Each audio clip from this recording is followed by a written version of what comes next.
Physics में हम पढ़ेंगे क्लास 12th में बायो-सेवर्ट का नियम।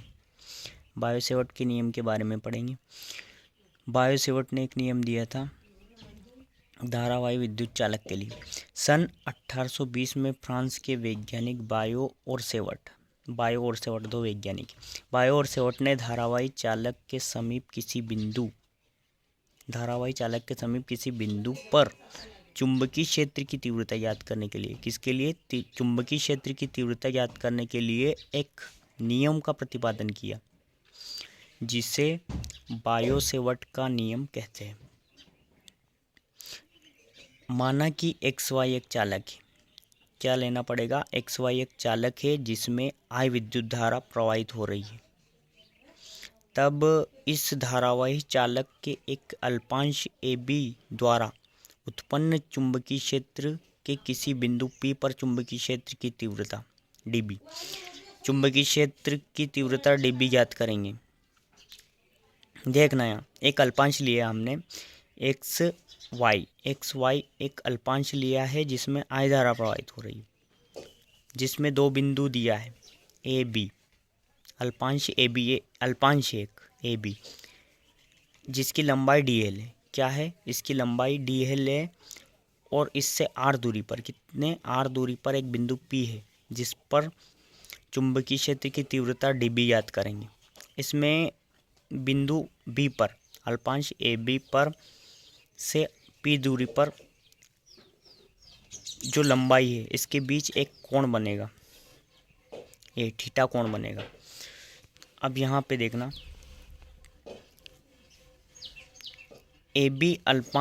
अल्पांश AB द्वारा उत्पन्न चुंबकीय क्षेत्र के किसी बिंदु पर P पर चुंबकीय क्षेत्र की तीव्रता dB क्या रहेगी? चालक में बहने वाली धारा I के अनुक्रमानुपाती होती है।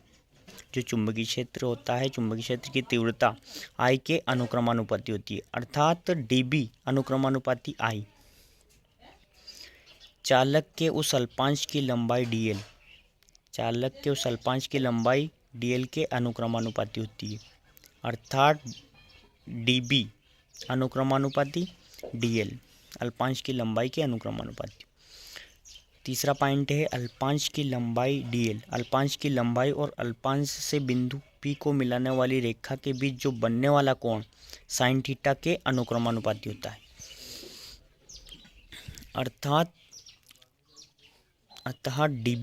dB अनुक्रमानुपाती साइन थीटा, dB अनुक्रमानुपाती साइन थीटा। अल्पांश, अगला पॉइंट है अल्पांश AB से बिंदु P के बीच, अल्पांश AB से बिंदु P के बीच की दूरी क्या है? R।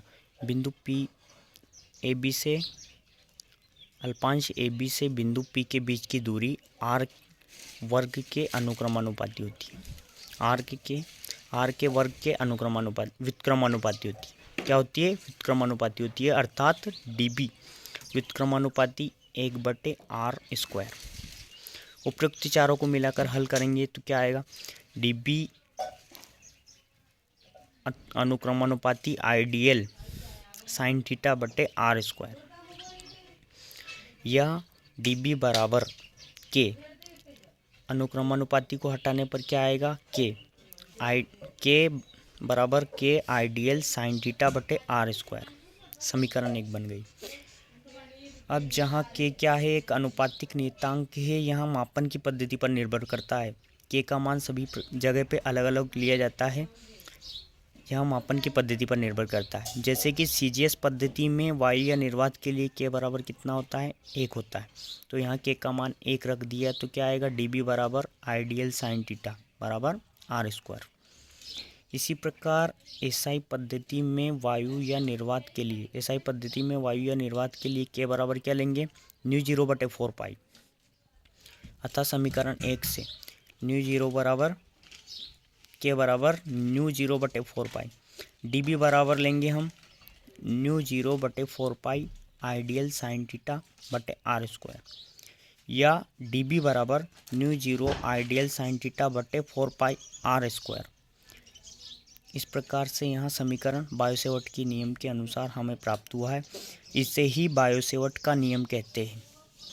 यदि यह वीडियो आपको पसंद आए तो इसको अधिक से अधिक लाइक, शेयर एंड सब्सक्राइब जरूर करें। जय हिंद।